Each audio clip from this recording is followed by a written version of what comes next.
네, 오늘도 주님이 함께 하시는 거룩한 주일입니다. 오늘도 예배를 통해서 살아계신 하나님을 경험하시는 귀한 은혜가 있으시기를 바라겠습니다.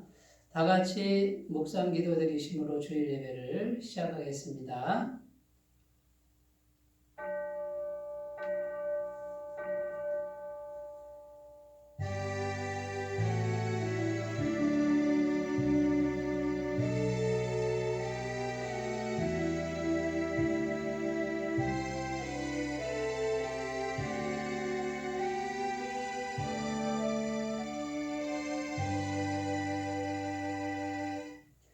너희는 여호와 우리 하나님을 높이고 그 성산에서 예배할지어다. 여호와 우리 하나님은 거룩하심이로다. 아멘.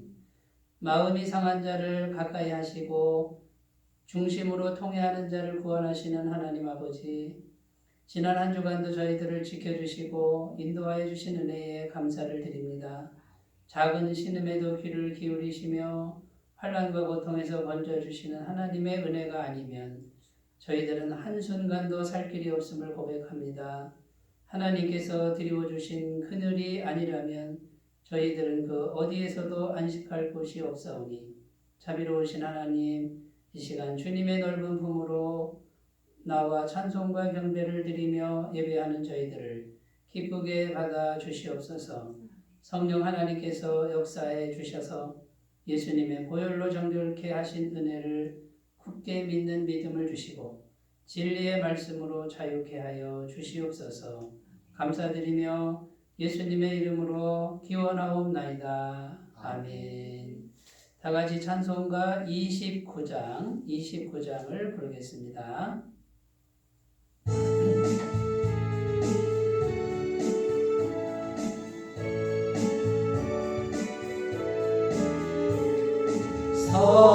성도여 다 함께 할렐루야 아멘. 주 찬양하여라 할렐루야 아멘. 주 보좌에서 택하신 은혜를 다 찬송하여라 할렐루야 아멘. 만문을 열어라 할렐루야 아멘. 온 하늘 울려라 할렐루야 아멘. 인도자 되시며 친구가 되신 주 그 사랑 끝없다 할렐루야 아멘. 주 찬양하여라 할렐루야 아멘. 찬양은 끝없다 할렐루야 아멘. 거룩한 집에서 좋은 종길이며 늘 찬송 부르자 할렐루야 아멘. 사도신경으로 신앙 고백 드립니다. 나는 전능하신 아버지 하나님 천지의 창조주를 믿습니다. 나는 그의 유일하신 아들 우리 주 예수 그리스도를 믿습니다. 그는 성령으로 잉태되어 동정녀 마리아에게서 나시고 본디오 빌라도에게 고난을 받아 십자가에 못 박혀 죽으시고 장사된 지 사흘 만에 죽은 자 가운데서 다시 살아나셨으며 하늘에 오르시어 전능하신 아버지 하나님 우편에 앉아 계시다가 거기로부터 살아있는 자와 죽은 자를 심판하러 오십니다.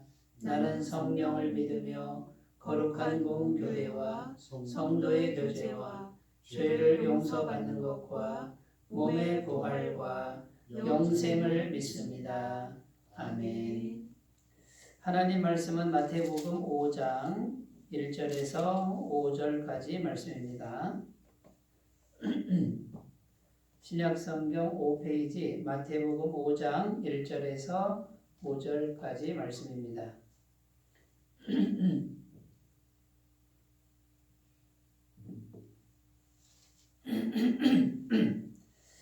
네, 하나님 말씀을 제가 봉독해 드리겠습니다. 예수께서 무리를 보시고 산에 올라가 앉으시니 제자들이 나아온지라 입을 열어 가르쳐 이르시되 심령이 가난한 자는 복이 있나니 천국이 그들의 것이며 애통하는 자는 복이 있나니 그들이 위로를 받을 것이며 온유한 자는 복이 있나니 그들이 땅을 기업으로 받을 것이며 아멘.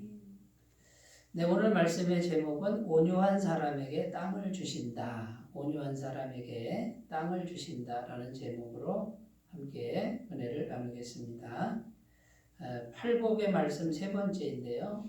이 팔복은 세상이 추구하는 복과 다른 정말 하나님께서 정말 기뻐하시는 복, 또 하나님께서 우리들에게 진정코 주기를 원하시는 복이 무엇인지를 설명해 주고 있습니다. 그래서 첫 번째 복은 심령이 가난한 자의 복이고 두 번째는 애통하는 자의 복이었죠. 오늘은 온유한 자의 복이 되겠습니다. 온유한 자가 복이 있다. 그런데 그들이 땅을 기업으로 받을 것이다 라는 이 말씀입니다. 그래서 여기 이제 보시면은 역시 똑같습니다. 그 온유한 자도요, 역시 내가 온유해야지 해서 그 온유한 마음이 생길 수 있는 게 아니라는 겁니다. 복되도다 너 온유한 자여, 이렇게 원어는 이렇게 되어 있습니다. 그러니까 하나님이 원하시는 그 온유한 마음을 가질 수 있는 것은 이미 하나님의 복을 받았기 때문에 그 온유한 마음이 생길 수 있다라는 것이죠. 그래서 은혜가 아니면 안 된다라는 것이죠. 그래서 그 온유한 마음을 가진 자체가 복이라는 거예요. 땅을 받아서 복이 아니라 온유한 마음 가진 자체가 이미 복이다. 복 받은 것이다. 이런 의미가 되고 그 온유함을 가진 사람은 반드시 땅을 기업으로 받는다라는 것입니다. 온유함의 의미에 대해서 먼저 살펴보면 온유하다는 단어 헬라어 프라우스라는 단어고요. 히브리어는 아나우라는 단어입니다. 이 뜻은 가난한, 일단 가난하다 이런 뜻이 있고 두 번째는 괴로움을 당한다 이런 뜻이 있고 세 번째는 겸손하다 이런 뜻이 있습니다. 억눌리고 속임당하고 착취를 당하나 무방비인 상태인 무력한 사람을 지칭할 때 이런 단어를 썼다고 합니다. 그런데 성경은 하나님께서 이런 프라우스 또 이런 아나우의 편이라고 성경은 말씀하고 있다는 것이죠. 시편 68편 5절에 그의 거룩한 처소에 계신 하나님은 고아의 아버지시며 과부의 재판장이시라 이렇게 선포하고 있습니다. 그러니까 정말 억눌리고 속임당하고 착취를 당하는데 속수무책인 사람, 무방비인 사람, 어떻게 할 줄 모르는 사람, 이런 사람들을 향해서 하나님은 내가 너의 편이다 이렇게 말씀하신다는 거예요. 1차적으로 이 온유한 자는요, 물질적으로 가난하고 억압받는 사람을 의미한다고 합니다. 1차적인 의미죠. 그러나 더 깊은 영적인 의미는 고난과 핍박 속에서도 겸손하게 여호와의 도움을 바라고 여호와의 뜻대로 사는 사람, 이렇게 정의할 수 있겠습니다. 자, 그러니까 1차적으로는 물질적으로 가난하고 억압받는 정말 없는 사람을 말하는데 그 없으니까 어떻게 합니까? 없으니까 하나님밖에 도와주실 분이 없다 생각하고 하나님을 바라고요. 또 다른 방법 쓰지 않고 그냥 하나님의 뜻대로 살아가는 이런 사람을 다 온유한 사람이라고 한다는 겁니다. 자, 이 온유한 사람의 행동 양식에 대해서 이제 두 번째 살펴보도록 하겠는데요. 이 온유한 사람은 어떻게 행동하냐면 글자 그대로 온유하게 행동합니다. 이렇게 부드럽게 행동하는 거죠. 외부로부터 억압이 옵니다. 덮쳐옵니다. 또 고난이 옵니다. 그런데 이 사람들은 거칠게 반발하지 않습니다. 결사적으로 대항하지 않는 행동 양식을 보여줍니다. 그리고 겉만 그런 게 아니라 속으로도 상대방에 대한 미움이나 복수심을 갖지 않는다라는 거예요. 그 마음이 들기는 듭니다. 그러나 그 마음에서 자꾸 벗어나서 이 모든 걸 하나님께 맡기고 모든 걸 자꾸 하나님께 가져가는 거예요. 그리고 어떻게든지 이 마음의 평안을 유지하려는 그런 행동 양식을 보인다라는 겁니다. 여러분 이렇게 행동하면은 이제 사람들 보기 어떻게 보이겠습니까? 외형적으로 굉장히 소극적으로 보이겠죠. 그리고 무기력한 모습으로 보일 것입니다. 그런데 속으로는요, 이 속으로는 만왕의 왕이신 하나님을 굳게 믿는 그 신뢰감이 산처럼 믿는 사람. 겉으로는 그냥 뭐 때리는 대로 맞고요. 덮쳐오는 대로 당하는 거죠. 그러니까 굉장히 무기력해 보이지만 속으로는 하나님을 산처럼 의지하는 믿음이 있다라는 거예요. 요동치 않습니다. 일관성이 있습니다. 외유내강 이런 모습을 보여주는 것이죠. 여기서 이 온유한 사람의 행동 양식을 우리가 보면 중요한 게 뭐냐면 유순하다는 건데 그냥 유순함이 아니라는 거예요. 그리고 무조건 유순함이 아니고 하나님의 뜻에 대한 유순함, 그러니까 하나님의 처분에 대한 유순함이라는 거예요. 이 말은 다른 말로 하나님의 뜻이 아니면 절대 유순함이 아니라는 거죠. 그러니까 하나님의 뜻이 속에 이렇게 있어서 유순한 거예요. 하나님께 맡기기 때문에 결사적으로 내가 막 이렇게 싸우거나 대항하거나 뭐 이런 일을 할 필요를 못 느끼는 거죠. 하나님께 온전히 맡기는 믿음이 있기 때문에 그렇다라는 것입니다. 예를 한번 들어보겠습니다. 서울 어느 큰 교회에 전교인 수련회를 했다고 합니다. 전교인 수련회 가운데 사고가 발생했습니다. 초등학교 5학년 아이가 예배당 안에서 숨을 거두었습니다. 이름이 정민홍 원인이라는 건데요. 전교인 수련회 하는데 예배당 안에서 아이가 죽은 거예요. 이 아이가요, 4대 독자래요, 4대 독자. 이건 뭐, 방송에 나가면 특종감입니다. 그런데 이 부모가 아주 훌륭했습니다. 이 부모는요, 왜 죽었는지, 누가 잘못했는지 이런 거 하나도 안 따졌다는 거예요. 그냥 조용히 그 모든 걸 받아들이고, 절대로 뭐, 어떤 과격한 행동을 하지 않고, 그걸 받아들이고 조용히 장례를 다 치렀다는 거죠. 아무 소리 안 하고 장례를 치른 후에 이제 교회 앞에 나와서 인사를 하는데 감사 인사를 하는 거예요. 감사 인사를. 거기서 5가지 감사 인사를 했다라는 겁니다. 첫 번째는 뭐냐면 우리 아들 민홍이가 모태에서부터 하나님 믿게 하시고 유아 세례 받게 하신 것을 감사합니다. 이걸 말했고요. 두 번째는 세상의 죄악이나 탐욕에 물들지 않은 어린아이 상태에서 깨끗한 상태에서 데려가게 하신 것 감사했다라는 겁니다. 세 번째는 교통사고나 추한 사고가 아니라 말씀을 배우는 예배당에서 하나님 데려가신 것 감사합니다. 네 번째는 감당할 만큼만 시험 주심 감사했다는 거예요. 4대 독자 아들이 죽었는데 부모의 심정이 어떻겠습니까? 가슴이 찢어지는 거 아니겠습니까? 근데 이 부모가 뭐라 그럽니까? 그래도 감당할 만큼만 시험을 주셨다. 그래서 감사하다라는 거예요. 앞으로 채워주실 믿음 주심, 앞으로 채워주실 걸 믿는 믿음을 주셨다는 거예요. 그 믿음을 주셔서 감사합니다. 이렇게 이제 고백을 했는데 실제로 얼마 후에 아들을 또 낳았어요. 아들하고 딸, 아기를 못 낳는다 그랬는데 하나님이 아들 하나, 딸 하나를 주셨어요. 아들 세홍이, 딸 예진이를 더 해주셨다라는 거죠.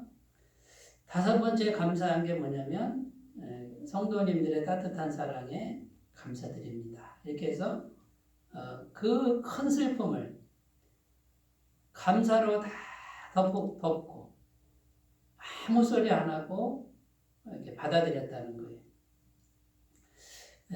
이제 이 모습이 온유한 모습이라는 거죠. 부드럽습니다.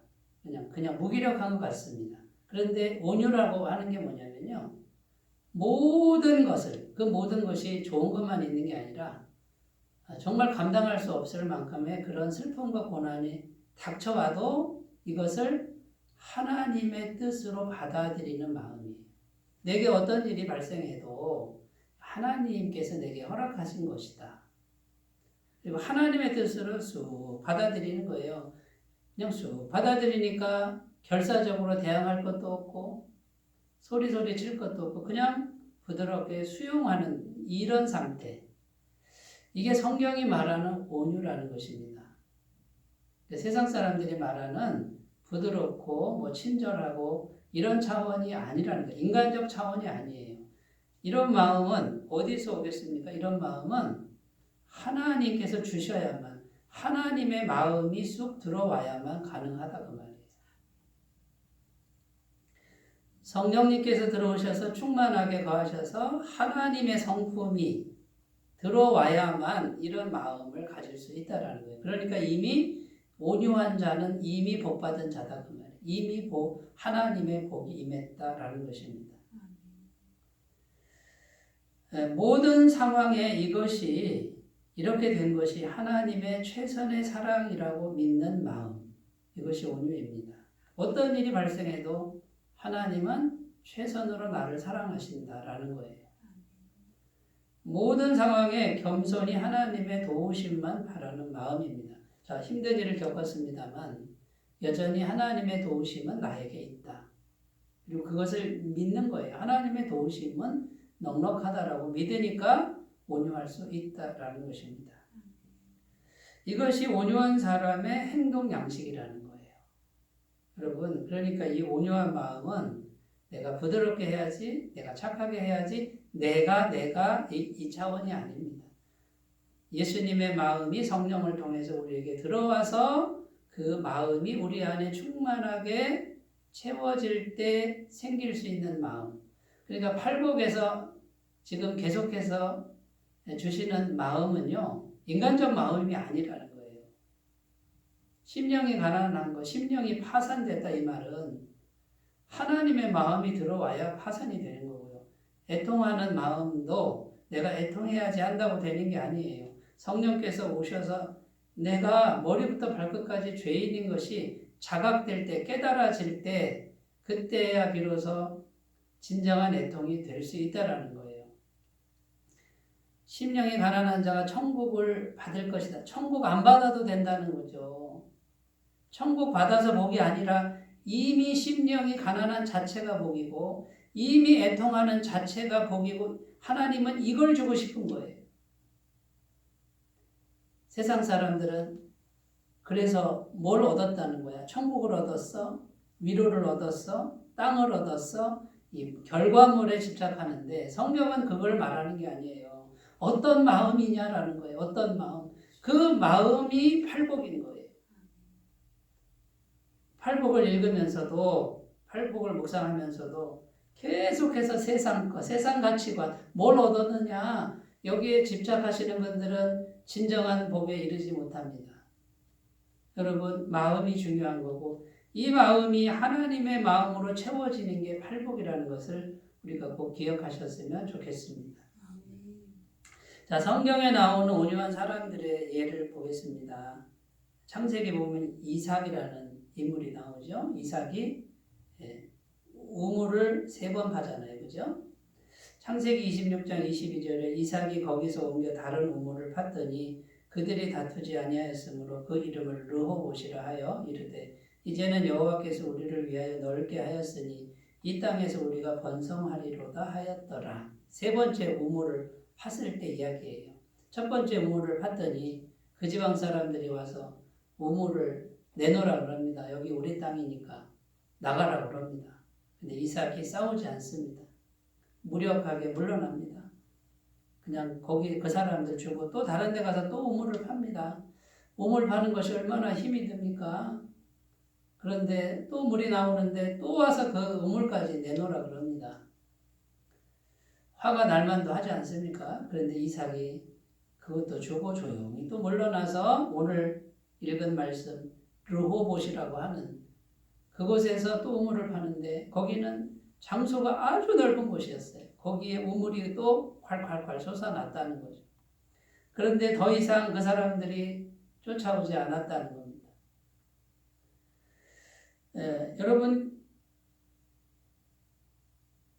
한번 생각해 보세요.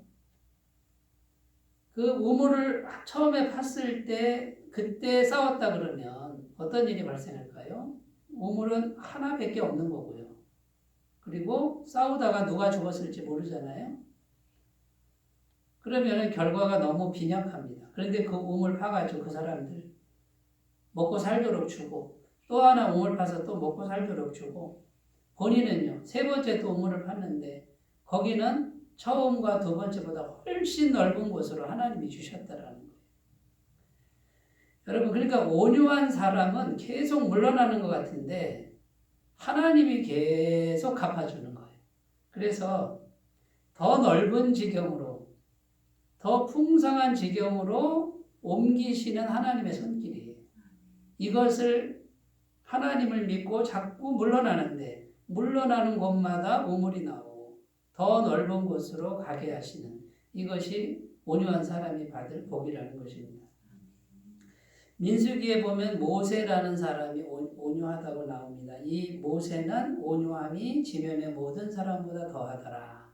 굉장히 온유한 사람으로 나오고 있죠. 민수기 12장 1절 3절 모세가 구스 여자를 취하였더니 그 구스 여자를 취하였으므로 미리암과 아론이 모세를 비방하니라. 그들이 이르되 여호와께서 모세와만 말씀하셨느냐 우리와도 말씀하지 아니하셨느냐 하매 여호와께서 이 말을 들으셨더라. 이 사람 모세는 온유함이 지면의 모든 사람보다 더하더라. 자, 이렇게 이제 기록하는데 무슨 말이냐면 이스라엘 백성들을 애굽에서 구원해 내 가지고 광야로 갔습니다. 그때 지도자가 모세였죠. 근데 모세에게는요 친형과 친누나가 있었어요. 삼남매의 막내란 말이죠. 근데 이제 모세가 지도자예요. 육신적으로는 형이 있고 누나가 있는데, 근데 이제 모세가 구스 여자, 에디오피아 여자란 말이에요. 그러니까 흑인쯤 되는 거죠. 이방 여인인데, 아내가 이제 죽은 것 같습니다. 그래가지고 후처를 취했는데, 이방 여자와 결혼을 한 겁니다. 그때 당시 문화는 이방 사람들을 좋아하지 않습니다. 왜냐하면 자기들만, 유대인들은 자기들만 깨끗하다고 생각하는 거죠. 그런데 율법에 보면 이방 여자도 들어와서 회개하고 하나님 믿기로 하면은 그 같은 식구로 받아주는 율법이 있긴 있습니다. 위법은 아니고요. 그런데 이제 이것을 빌미 삼아서 아론과 미리암이 형과 누나가 이제 따지고 드는데 가만히 보면요 이렇게 말해요. 여호와께서 모세와만 말씀하셨느냐 우리와도 말씀하지 아니하셨느냐. 자, 여기 보면은 의도가 담겨 있는데 뭔가 꼬투리를 잡아서 지금 이제 뭘 말하는 겁니까? 주도권 싸움을 하는 거예요. 주도권 싸움을. 모세는 내 동생 아니냐라는 거예요. 우리가 형이고 누나인데 모세가 지금 대장 노릇 하는 것을 지금 문제 삼는 거죠. 그러니까 이제 모세가 어떻게 합니까? 상대가 형이고 누나니까 싸울 수도 없고 그러니까 가만히 있는 거예요. 가만히 있는데 어떻게 했을까요? 이 문제를 하나님이 아신다. 하나님께 맡기고 가만히 있는 거예요. 싸우지 않습니다. 비방하는 걸 듣습니다. 형하고 누나가 백성들 앞에서 막 비방합니다. 얼마나 가슴이 아팠을까요? 그런데 가만히 있는 거예요. 이게 온유예요. 그런데 하나님이 어떻게 하십니까? 민수기 12장 7절 8절에 하나님이 다 들으시고 너희들 일리 오너라 여호와 앞에 서라 하고서 주시는 말씀이 이겁니다. 내 종 모세와는 그렇지 아니하니 그는 내 온 집에 충성함이라. 그와는 내가 대면하여 명백히 말하고 은밀한 말로 하지 아니하며 그는 또 여호와의 형상을 보거늘 너희가 어찌하여 내 종 모세 비방하기를 두려워하지 아니하느냐. 여호와께서 그들을 향하여 진노하시고 떠나시매. 이렇게 되어 있습니다. 그러니까 하나님이 나타나셔서 이제 이 삼남매를 놓고서 형하고 누나를 야단치는 거예요. 내가 너희하고 말은 했지만 너희는 내 형상을 못 봤다. 그러나 내 종 모세하고는 형상을 보여주고 대면에서 말했다. 모세는. 그러니까 하나님이 누구 손을 들어주는 거예요? 모세 손을 들어주고 이스라엘 백성의 진정한 지도자는 누구라고요? 모세가 지도자라는 거죠. 하나님이 인정한 지도자는 모세다라는 거예요. 너희가 형이고 누나라 그래도 어찌하여 모세 비방하기를 두려워하지 아니하였느냐. 모세를 비방하는 건 하나님을 비방하는 것과 같다라고 선포하고 화를 내시고 떠나셨다. 이렇게 되어 있고요. 미리암의 이마에 문둥병이 생깁니다. 그 볼로. 그러니까 주동자가 누굽니까? 주동자가 미리암이었다는 거예요. 그래서 모세가 또 어떻게 합니까? 하나님, 우리 누나의 죄를 용서해 주세요. 그랬는데 하나님 어떻게 합니까? 사람이 화를 한번 내도 그냥 용서는 없다. 어느 정도 시간이 지나고 나서 풀어줘야 그것이 체면에 서는 거 아니냐. 그런데 나 여호와가 화를 냈다. 그러니 미리암을 그냥 고쳐줄 수는 없고 진 바깥에, 문둥병자는 진 바깥에 쫓겨나야 됩니다. 진 바깥에 나가서 일주일 있다가 들어오게 해라. 이스라엘 공동체에서 쫓겨나는 거 일주일을 당하고 문둥병 생겨서 쫓겨나는 걸 당하고 회개하고 다시 들어온 사람이 미리암이라는 거예요. 여러분, 이 온유함이라는 것은요, 좀 바보처럼 보입니다. 아무것도 안 하는 것 같고 무기력한 것 같고 당할 대로 당하는 것 같은데 누가 간섭하시냐면 반드시 하나님이 간섭하는 거예요. 그러니까 이 온유함은 인간적으로 보면 바보 같은데 영적으로 보면 엄청난 능력이요 엄청나게 무서운 겁니다. 여러분, 예수님은 온유함의 최상이셨고 극치셨습니다. 그 예수님은 십자가의 길을 가시는데 도살장에 끌려가는 어린 양처럼 입을 열지 아니하셨습니다. 이사야 53장 7절에서 12절 그는 곤욕을 당하여 괴로울 때에도 그 입을 열지 아니하였으며 마치 도수장으로 끌려가는 어린 양과 털 깎는 자 앞에 잠잠한 양같이 그 입을 열지 아니하였도다.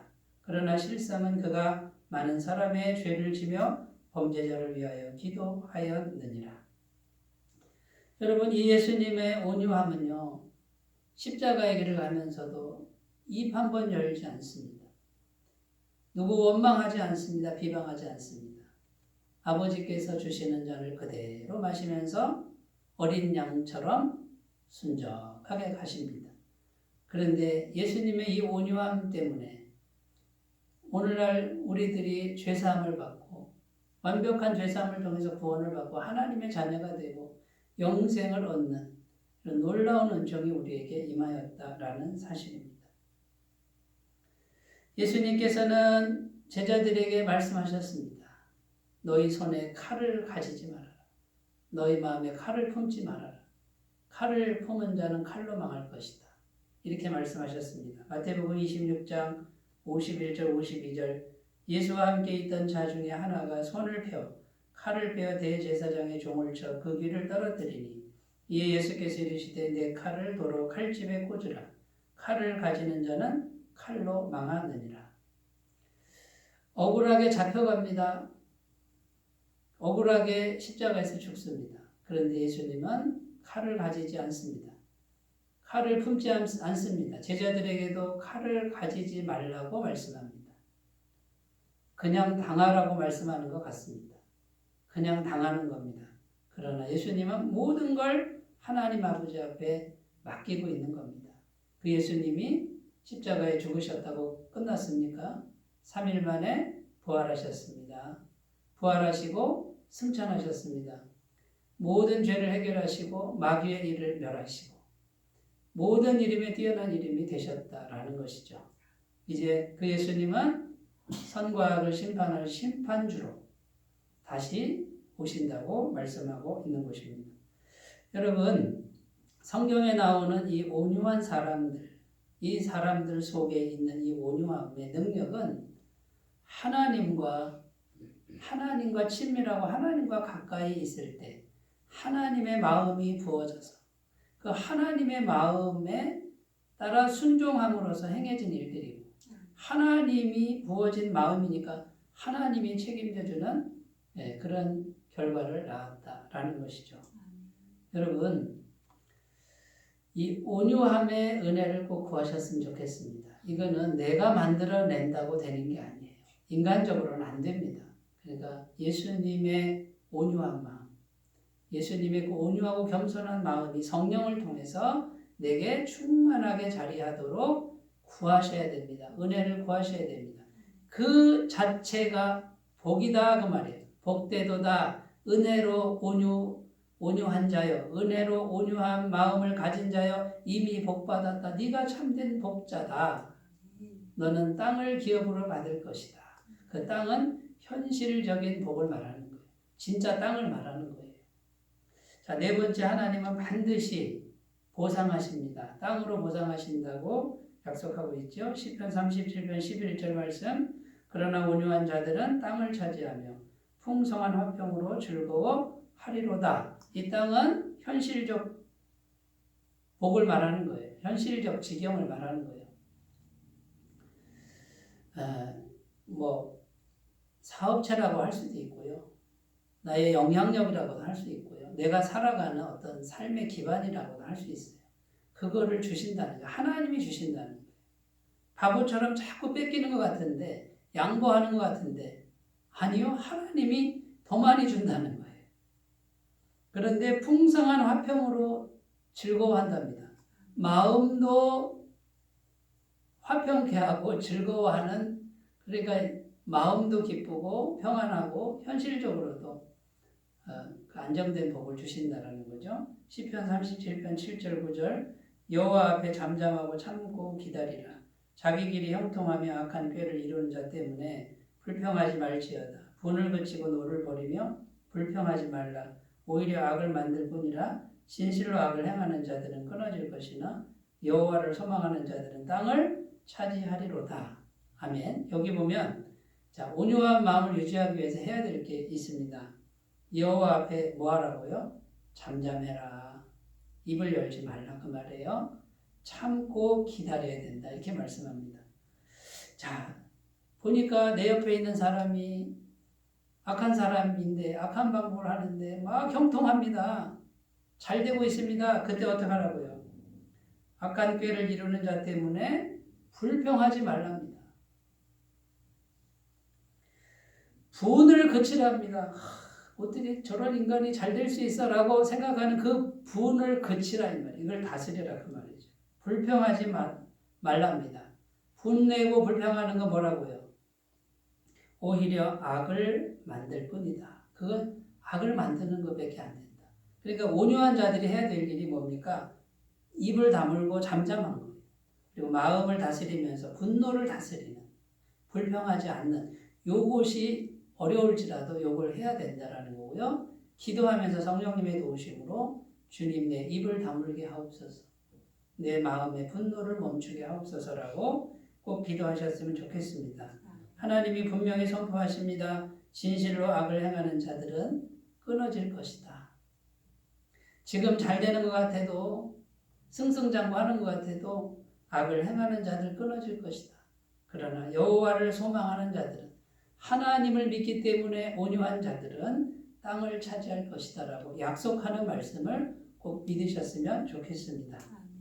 제가 몇 년 전에 책을 한 권 읽었습니다. 하나님을 만난 체험이라는 책을 읽었는데 예전에 승리교회 담임 목사님이셨던 문원순 목사님의 간증집입니다. 이 목사님께서 자기 인생에 이제 간증을 하신 건데, 이분이 항상 하나님께 기도하면서 하나님의 인도함을 받는 삶을 사셨답니다.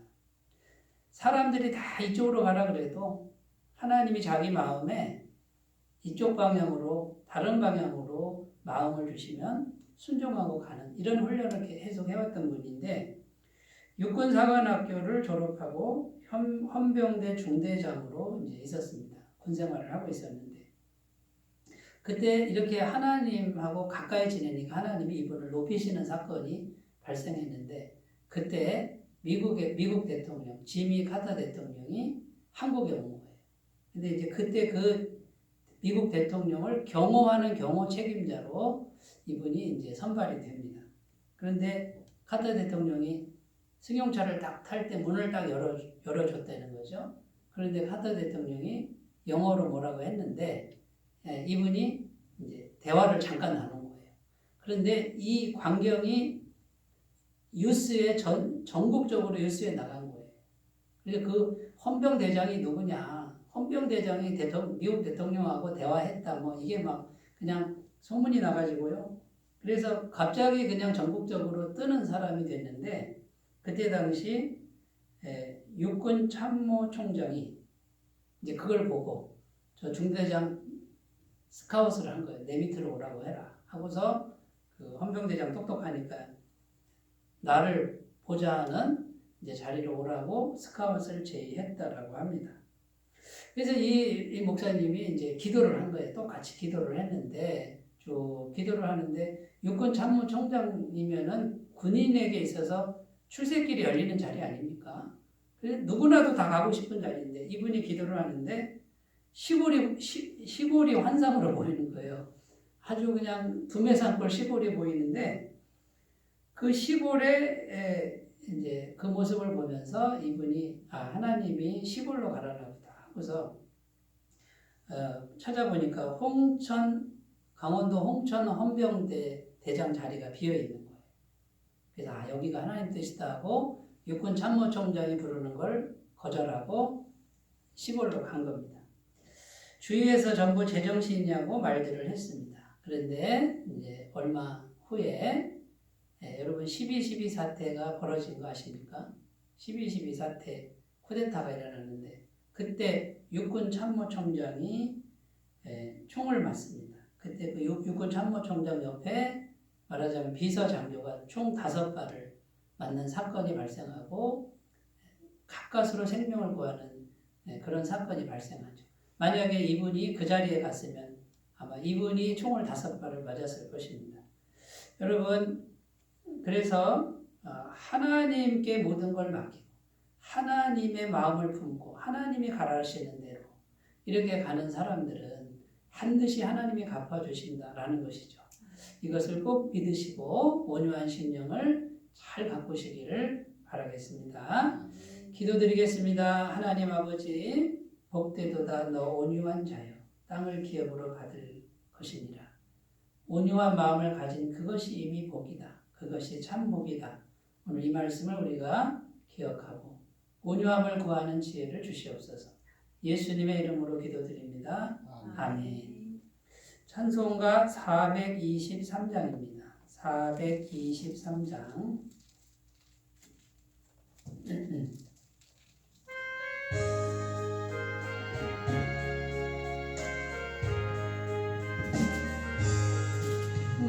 무엇보다도 더 검은 죄로 물든 마음이 갯눈보다 더 이게 깨끗하게 씻겼네. 주의 보혈 들은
나의 모든 몸에는 저천국의 사였네. 나의 평생 자랑은 주의 십자가로다. 주의 보혈을 믿고 뛰어나가 주의 은혜 내가 이고 깨끗하게 되었네.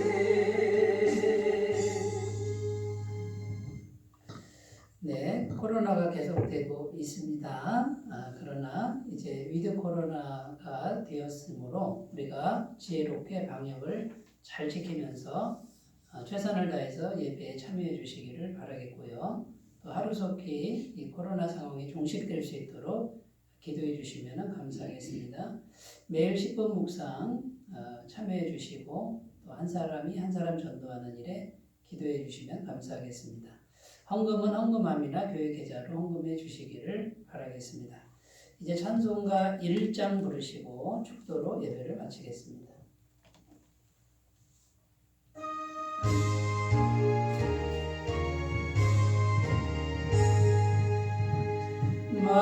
만복의 근원 하나님 온 백성 찬송 드리고 저 전사여 찬송하세.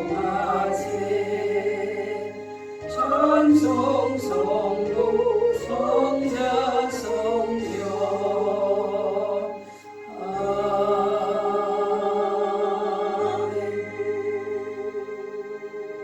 이제는 우리 주 예수 그리스도의 은혜와 하나님 아버지의 사랑하심과 성령님의 교통하심이 온유한 자가 되는 것이 참된 복임을 믿고 하나님의 온유한 마음을 성령을 통해서 받기를 소원하고 기도하기를 결단하는 주의 모든 백성들에게 영원토록 함께 하시기를 간절히 축원하옵나이다. 아멘.